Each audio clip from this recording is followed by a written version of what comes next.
Hello and welcome. Today I'm going to be showing you how to operate your regions and turn them from a small village into a thriving town. We're going to be starting with Dingisville. If you have just captured this region, it's going to have just a plus. The first thing that you're going to build obviously is the village center. It's the only thing that you could build. If you need admin, you can go and build an admin center. If you do not have the population for that, I would recommend you get to that population height before you start capturing regions. The next thing in line is to get the land clearance and a well.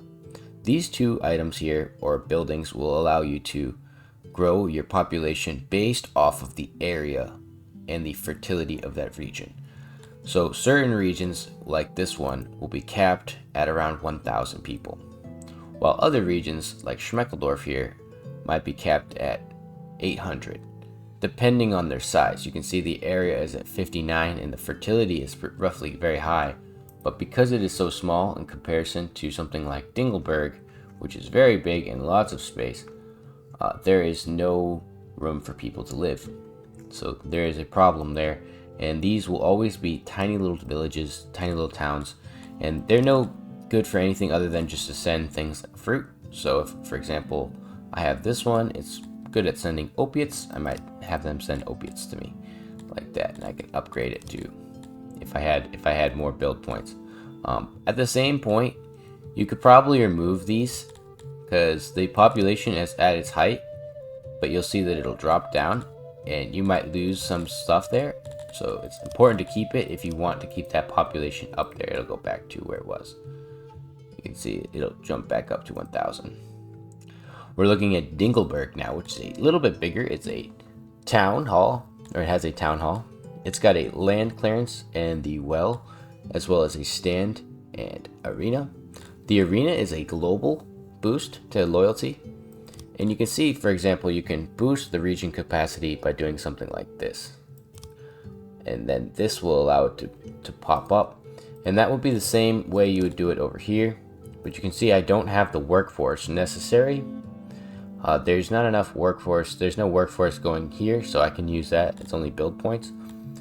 And the same with this one here. There shouldn't be, there's only a little bit of workforce. But the way that you get workforce is once you get a larger town, Schmeckeldorf is in the same vein as those ones. He has a physician, which helps my global health.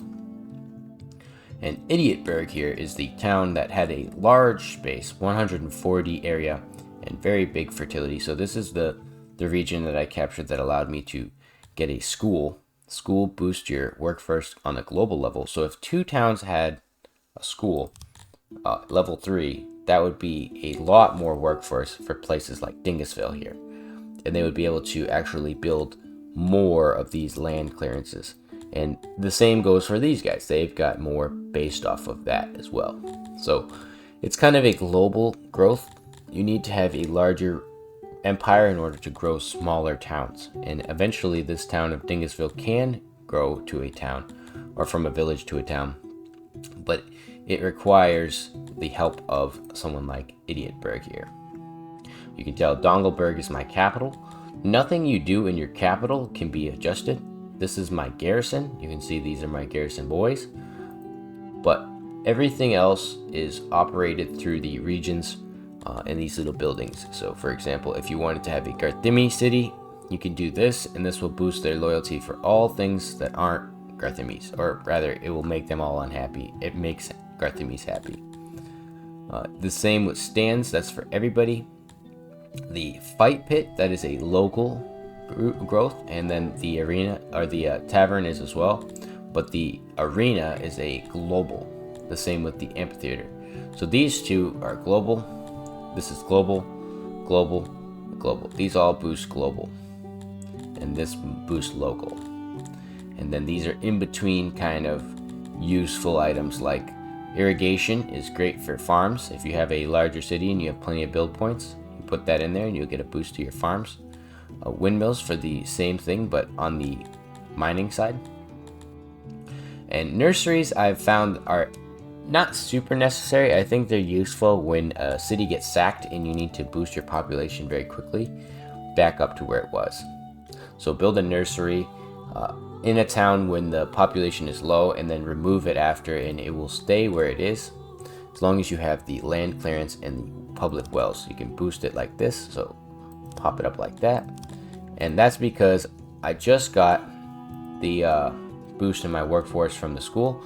So matter of fact, I think the faster way would be to do it through this way here. So if I remove this, put that, this will grow, and the target will be enough for a town hall. Alright, you finally reached 1.2k. After some time, your population, like the Tilapies here, boosted up to 1.2k. If you had Cretonians, they would be birthing at a much faster rate, or Carthimes, I believe, birth at a much faster rate. But the Amevians and Tilapies are a slower race, so it took a lot longer. Now you click Village Center and you just upgrade to Town Hall. You need 7,800 denarii and 20 admin points, and you just click that. And you can see immediately I get a boost, 11 build points, 19 workforce, and I can pop my urbanization up. I could pop this up, but for the moment I might not want to do that. I might need some more builders points or something along those lines. So it's up to you how you want to run your regions. There's probably a more beneficial and faster strategy than what I have, but you can see I've popped up my population in more than one town here. At the same time, I reached level 3 in this one, and this gave me a boost to build points and a lot more workforce. So the overall goal would be for this area to have the builders headquarters, this place maybe have the school, and then this one would have something like health. So that way each region is responsible for something in your empire. That way each region has a boost to their global as well as their local. So you can see my local is going down. Gonna need something like that. And I could potentially build another school. So putting another school in here wouldn't hurt, and it gives me a boost to workforce globally. Again, this allows you to build larger and more industrious cities. I could build another builders guild here. That gives me another workforce or builder point across the globe. So at a certain point you'll have way more than you need, and you won't even have this problem. But to begin with, you need to start with the small stuff and build a small empire and keep upgrading and upgrading and upgrading your global until you hit that population. You can then upgrade to the town hall and eventually a town center or city hall. And the final two are palace and royal palace. So these are going to be very difficult to reach, but I definitely could see it done. I could definitely see me reaching that, and especially areas like this.